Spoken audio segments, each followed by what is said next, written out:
as we put it all on the table, um, I had some conversations today that made me think about some of my own experiences, and I figured I would share them. So I talked about being a college graduate, being on my own, my mom passing away, and then I got pregnant, and pretty much immediately I was on my own. He was around or part of the process here and there, but I was trying to prepare myself in my life for me and my son, not knowing what would happen with the other parent or how much they'd be involved or providing assistance.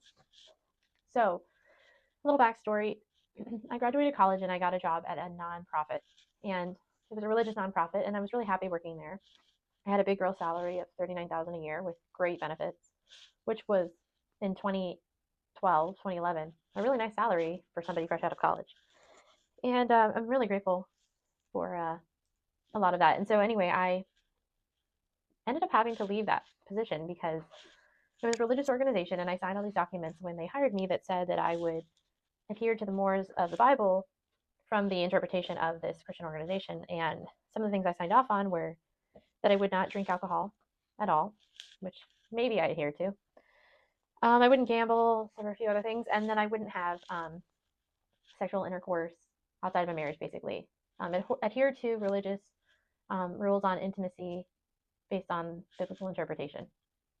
So here I was, pregnant and not married, and I hadn't told anybody yet, but I knew when I did tell them, they would probably fire me. There was a lot of other stuff going on with that company.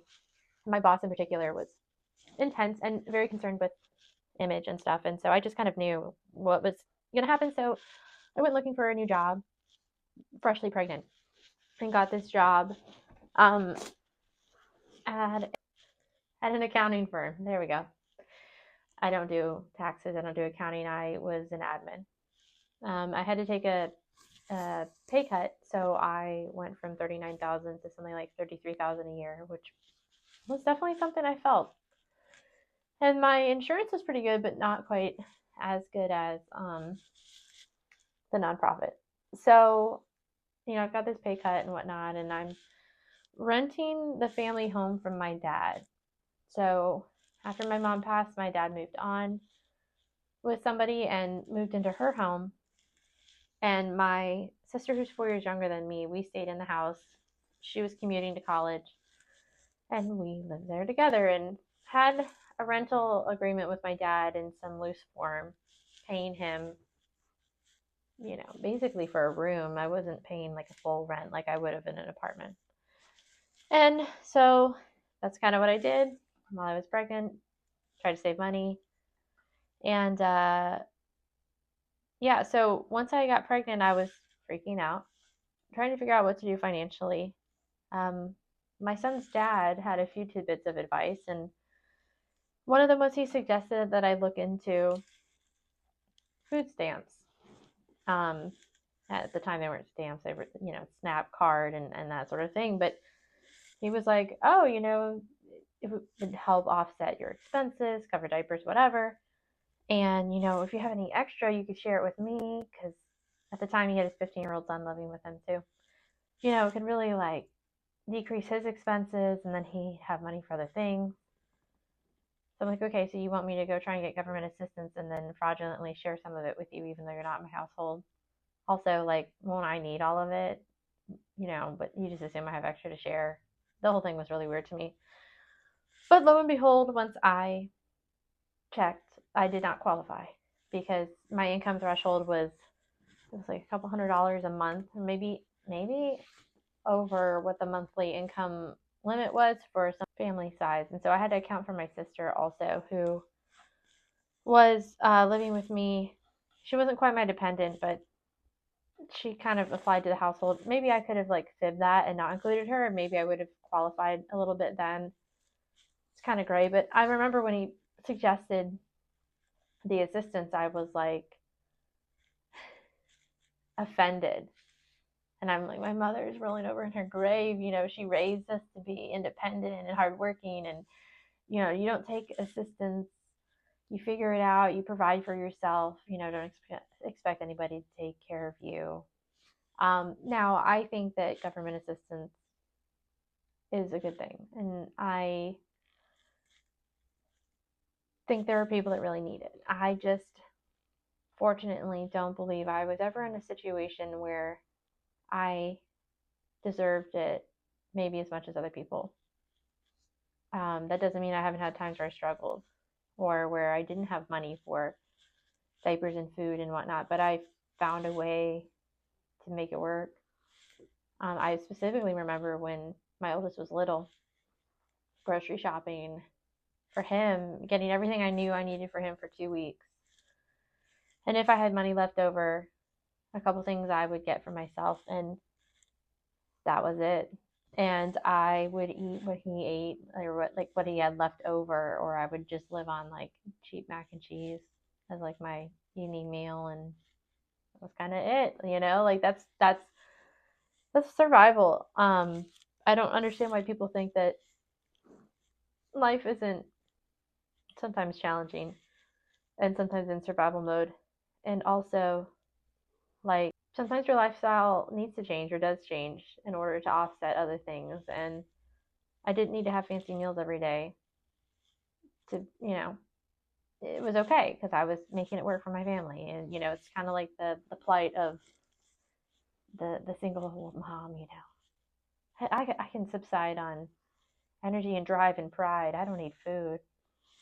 But anyway, so I did not apply for assistance. I did not qualify for it. Then, after I had my son, he was a couple months old, and my dad said that he needed to sell a family home.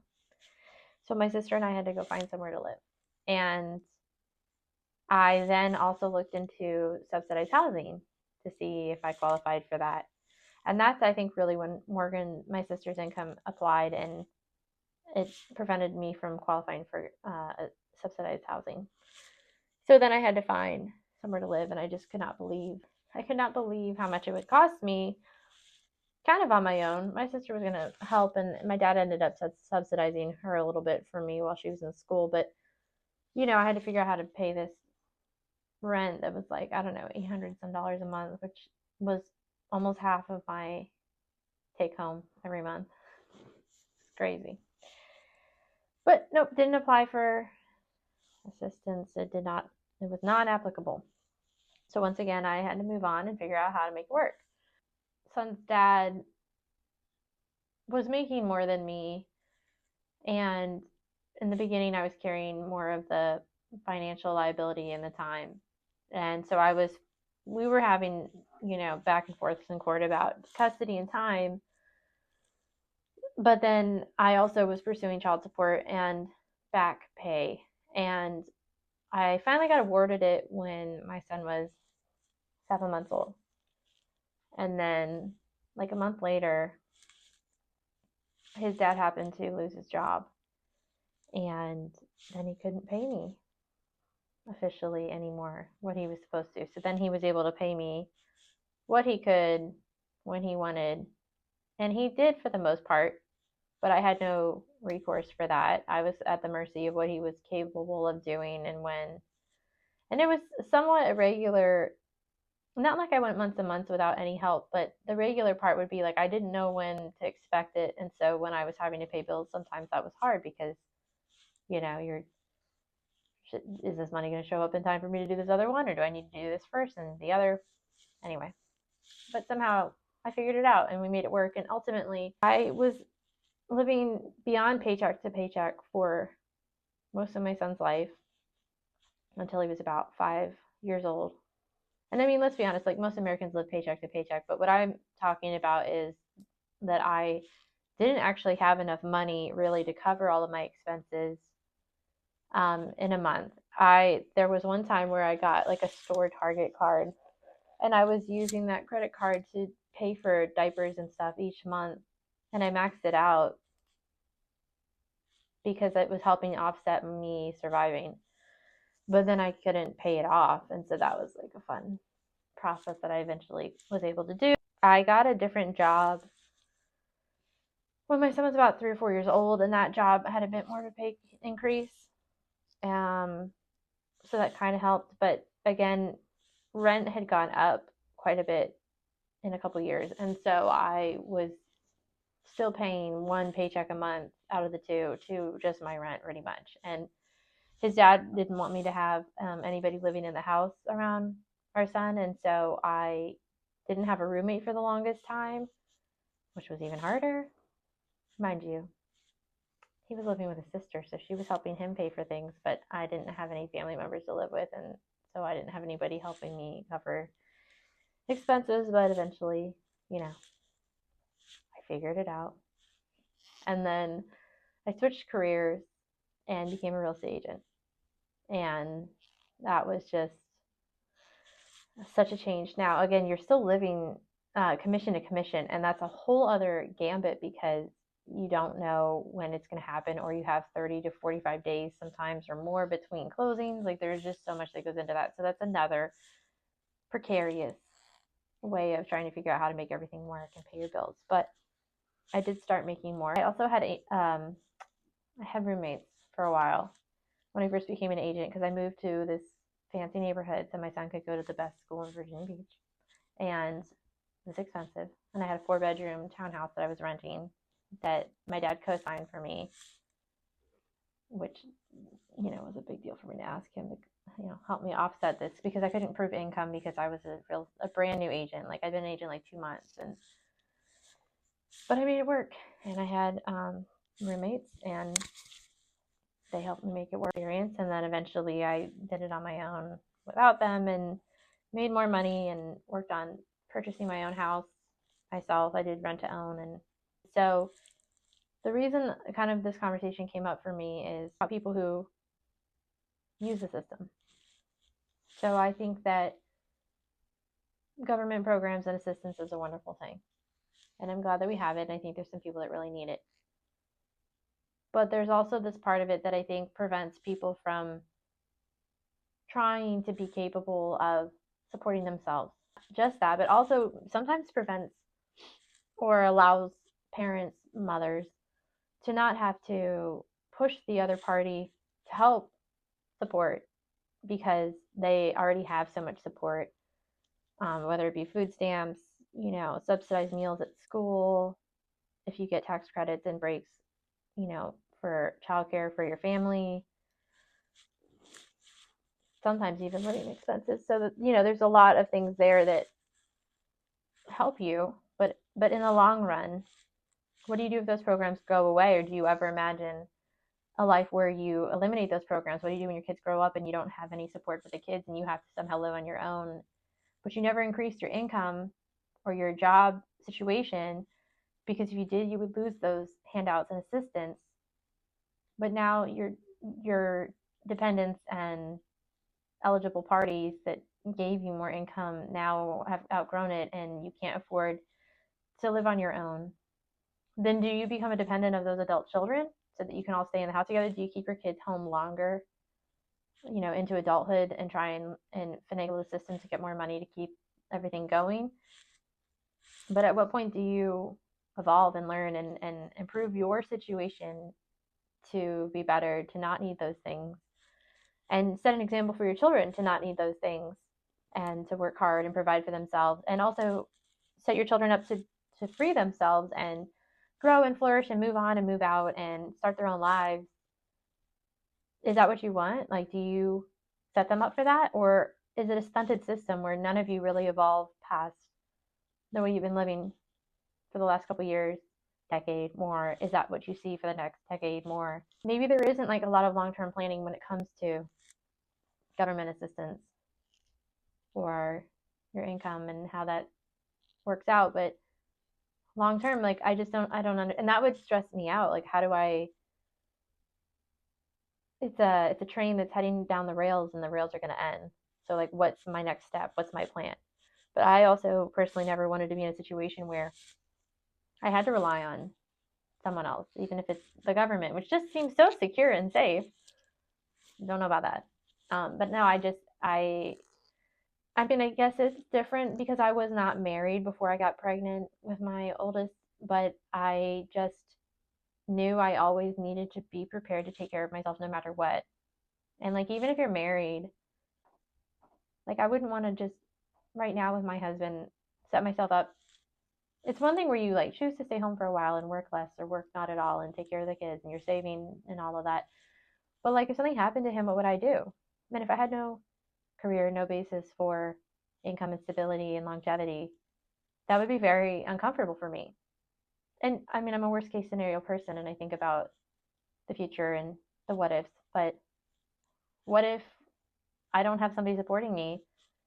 What will I do? Is not something that I ever really want to deal with. And so I guess I've tried to create a life where I didn't have to use that mentality. But it's so confusing for me to see other people live like that. And it's stressful and sometimes they take their stress out on other people. Like they're hoping to get rescued or something, and or like somebody else should step up and take care of them. Like why? Why can't you take care of yourself? Why do you expect somebody else to do it for you? Why do you think you're entitled to that? And I mean, I had a good upbringing. We were middle class for sure. Things were hard. We didn't have tons of money. My mom didn't work. She raised us and homeschooled us. But I just never feel like I grew up with this mentality that I was owed something, that I was just deserving of something for doing nothing. Like I didn't work for this money, but I deserve it. You should give it to me. I wasn't raised to utilize other people's money first and spend mine last. If anything, I would sure as all get out not ever ask anyone for anything and go to my last penny before I asked for or expected somebody to cover me or help me or contribute. And maybe that's pride, but proud of that pride. I'm proud of that pride, and I think that I wouldn't be where I am if I didn't have that sense. And I thank my parents for instilling that in me. And honest to God, I don't know how in the F I would have survived how old am I? The last 20 years without that mentality. If I didn't have the desire to thrive, to survive, to rise above, to find a way, always find a solution, solve the problem, keep going, keep moving forward, like I would not have survived. I would have crumbled. I mean, I already crumbled a little bit. Like I got anxiety and depression here and there, and I had lots of grief and mourning for a long time, but I still kept going. I didn't stop living and functioning, and I still pursued more and better. Thank God. Um, Instead of letting it derail my life and put me in the hole, I don't know. I built a mountain on top of the hole, and now I'm on the top of the mountain, enjoying the fruits of my labor, looking around at the village I created underneath me. But I also deep down wish other people could feel the satisfaction of self sufficiency, because I don't think anything feels better than accomplishing something on your own and not having to, you know, giving credit is fine, but knowing that you got there on your own. And all that's to say, I've had a lot of wonderful opportunities. I have a really good family. And, I wasn't alone, but they weren't providing childcare for me to go to work. And, they weren't giving me regular income and stipends. And anything I took from them monetarily, they knew I would pay them back, and I did, because my family is also not there to take care of me like that. I want their emotional support, but I don't want them to. I don't want to be codependent on them and have them have this responsibility to make sure I'm able to survive. And again, everybody has their ups and downs. Like you have periods of time where you might be building or struggling or, you know, rebuilding, but that should be a stretch of time. It shouldn't necessarily be years and years, right? So, I mean, this is a much bigger topic, and I think this rolls into other things that have to do with politics or like the way you teach your children, raise your children, the way you educate your children, the way you view yourself and your business. But I just, and a whole other topic on how the government programs of assistance can actually end up crippling families instead of uniting them. So I guess I'll share this last story and then maybe I'll end on this. So I had this client who was going to rent out his house. It was a 5-bedroom house, newer construction, pretty, in a little more of an urban area. Like it was like the nicest house on the street kind of thing. And we had it for rent, and it was definitely a higher rent for the area because of the condition of the house and the size. well, we had different people apply, and one person that applied was this lady, mother, who was on Section 8. And she had been living in, I think she said it this way, she's been living in the projects in a nearby city. And where she was living, she had 6 kids, I think, 6 or 7. And they all had the same father, but he wasn't her husband. I can't remember if she said that maybe they had like spiritually married, but they hadn't legally married. And he didn't legally live with them because in order for them to be able to survive, pay for their or apply, qualify for this housing, she had to be a single mom. There's the ratio there in income and things like that. And so her husband used to sneak in the window at night so that he could do the family, sleep in, the marital bed. And I just thought that was so crazy and really sad. And she's like, you could tell that she was a loving, kind person, loved her children, really trying to survive with the best knowledge and education and tools that she had. And it just was sad that she'd been with this person for so long and they were in a place where they felt like they couldn't really do life together completely because they couldn't afford to do it. It's just, I mean, I don't think I have to explain it. It was just crazy. And so she applied for this rental property with Section 8 housing, which is, a subsidized voucher. And they were going to move into this house. And it was exciting because her and her husband and all of the kids were going to be together for the first time ever. And probably like, I guess maybe 15 years. So like, it was really sweet, but it's just crazy. I just can't imagine. And she said that the neighbors would tell on them that if like they saw the husband there, they would like report him to the people monitoring, I guess like the social workers. It's just sad. I'm smiling because I'm like, it's incredulous to me. What a system. And at what point are you helping people or hurting them? I don't know. There's a lot of layers to that. And, everybody involved has a good and a bad part to play in it. But they ended up moving into that house. And I actually think they're still there. And it was in 2018. So, working out. But anyway, I have lots of guests that I hope to have on the show. And we'll talk about many, many different things. And one of them in particular, I know he and I will probably delve into some of these programs and mentalities and cultural situations that, people find themselves in. So anyway, I'm done on that rambling tangent. And I will talk to you guys soon. And hopefully you all want to keep listening.